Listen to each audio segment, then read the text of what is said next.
Avec qui peux-tu avoir une conversation d'excellence? Est-ce que ça va être un ami? Est-ce que ça va être ton frère, ta sœur, ton cousin? Est-ce que ça va être tes parents? Est-ce que ça va être ton compagnon, ta compagne? Ou alors tes collègues au bureau? Pourquoi cette question? Eh bien, la question de la conversation d'excellence est importante parce que la conversation d'excellence emmène de la transformation.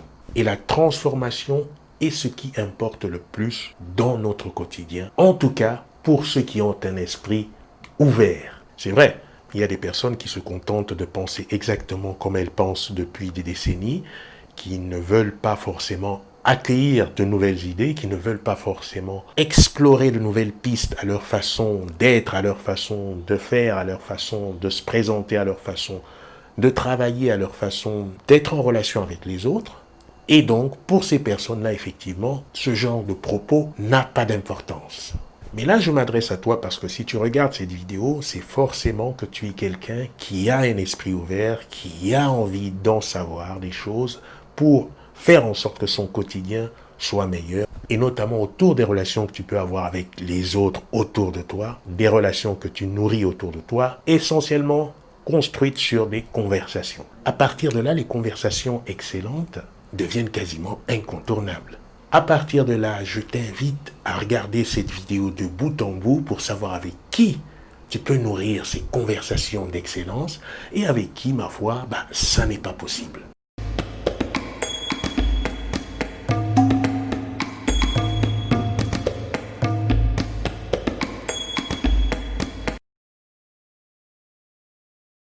Bonjour, je suis Jean-Serge Moulumba, votre hôte de ce podcast dédié à vos relations plus épanouies. Si vous n'êtes pas encore abonné à la chaîne, je vous suggère de le faire dès à présent, de liker, de partager le contenu autour de vous, car cela m'aide, semaine après semaine, à construire plus de valeur pour vous.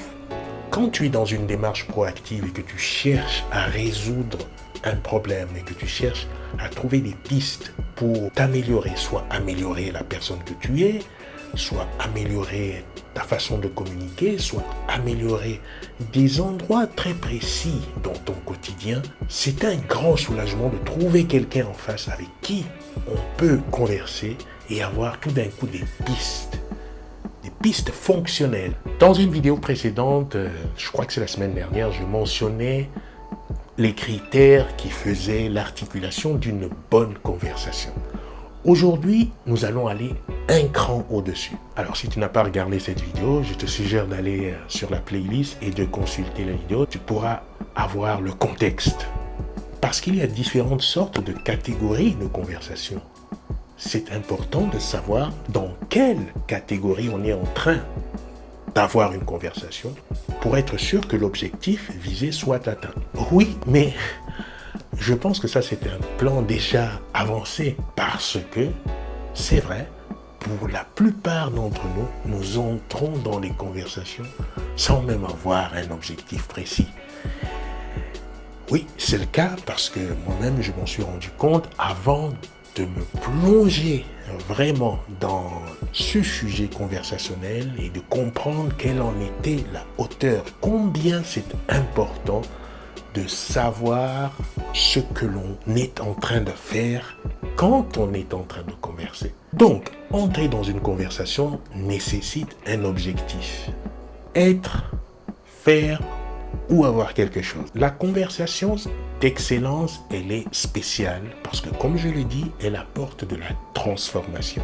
Cette transformation, ce n'est pas en allant parler exhaustivement du passé, de ce qui s'est passé les années d'avant, des problèmes que l'on a rencontrés dans les années antérieures, des personnes et de leur comportement et de leur façon de penser, leur façon de faire et de leur travers et de leur loupé. C'est vrai qu'il y a des personnes qui vont passer du temps à parler abondamment du passé et du passé. Ce n'est pas là-dedans qu'on va trouver de la transformation.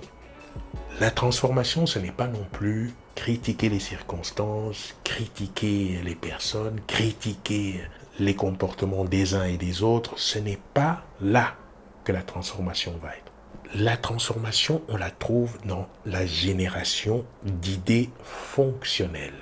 Ces idées qui vont tout d'un coup apporter des pistes d'action pratiques, pragmatiques, mesurables, qui donnent du feedback.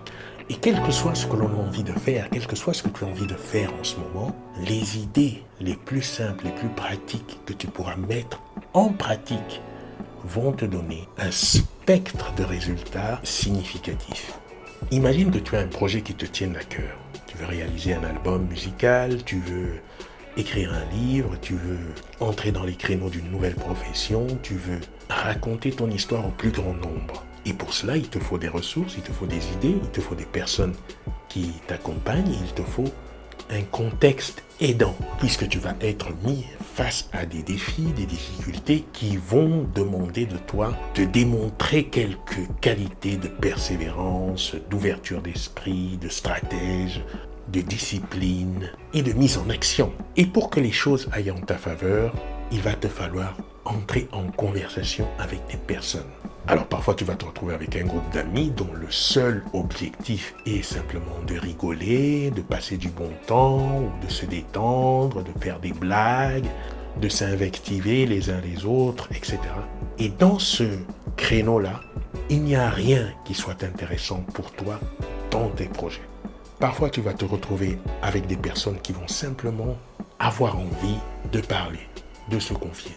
Te confier tous leurs problèmes. Je me souviens, il y a quelques jours, il y a une dame qui m'appelle, qui me dit « Mais Serge, j'aimerais bien que tu m'aides parce que je vois que toi, tu as cette distance, etc. Tu as du recul. Est-ce que tu penses que ce serait approprié que je parle à telle personne parce que, voilà, elle est confrontée à une situation qui n'est pas très agréable et que je trouve qu'il faudrait quand même que je lui donne un coup de fil parce que nous sommes proches et je ne l'ai pas fait jusqu'à présent. » Et moi de dire « Mais vas-y, fais-le. » « Ah oui, je pense que c'est une bonne idée, il faut que je le fasse. Mais tu vois, je me suis posé la question de savoir si c'était vraiment à propos parce que on peut se dire dans ces cas-là que la personne va être gênée et moi je viens, etc. » J'ai dit « Wow !» Voilà quelqu'un qui veut juste parler, mais qui n'a pas forcément envie d'agir. Parce que l'action est simple, il suffit d'appeler. Il y a beaucoup de personnes qui vont venir de cette façon-là, parler, s'étendre, dire des choses, dire des Y, des histoires, etc. Et qui vont pas forcément avoir envie d'avoir une solution pratique, simple et claire, là, tout de suite. Bon, c'est un style, ça peut détendre, ça peut faire, etc. Ça peut faire un peu d'humour, un peu de je sais pas quoi, mais bon, il faut savoir dans quelle catégorie elle est placée, cette conversation. Quand vient l'heure de faire les comptes de ce que l'on a eu comme conversation et de ce qui a été porteur de ce qui ne l'a pas été, eh bien qu'on sache où est-ce que l'on a placé la plupart de son attention. Donc, une conversation d'excellence est une conversation qui arrive et tout d'un coup donne de l'inspiration. Elle nous aide à avancer. Elle nous aide à faire un pas supplémentaire dans la direction que nous nous sommes assignés. S'il y avait un coup de découragement, un coup de moins bien, un coup de d'effondrement, quelque chose, de tristesse, eh bien tout d'un coup, la conversation d'excellence nous porte. Elle nous pousse, elle nous dit voilà ce qui se dresse comme horizon, il faut y aller, il faut continuer de faire, il faut persévérer. Elle nous donne ce peps supplémentaire qui nous pousse à avancer. C'est une conversation que tu auras forcément avec quelqu'un qui sait écouter, quelqu'un qui est ouvert d'esprit et quelqu'un qui aime le développement personnel. Il sait écouter, il est ouvert d'esprit et il aime le développement personnel. Cette conversation d'excellence n'est pas toujours une conversation joyeuse. Parfois, on se retrouve dans un schéma de comportement tellement abracadabrantesque, tellement ahurissant qu'il faut tout corriger. Et donc là, faut pas avoir peur de s'entendre dire mais là c'est complètement faux l'endroit dans lequel tu te plonges. Voici un autre cortège d'idées que tu dois accueillir expérimenter, explorer et aller dans ces directions-là pour pouvoir atteindre ces résultats qui te sont si chers. Là, la tournure est difficile, la conversation est difficile, mais elle reste excellente. Elle peut arriver de façon inopinée, mais comme je l'ai dit, ça ne va pas forcément être avec un membre de la famille, avec quelqu'un que l'on connaît bien.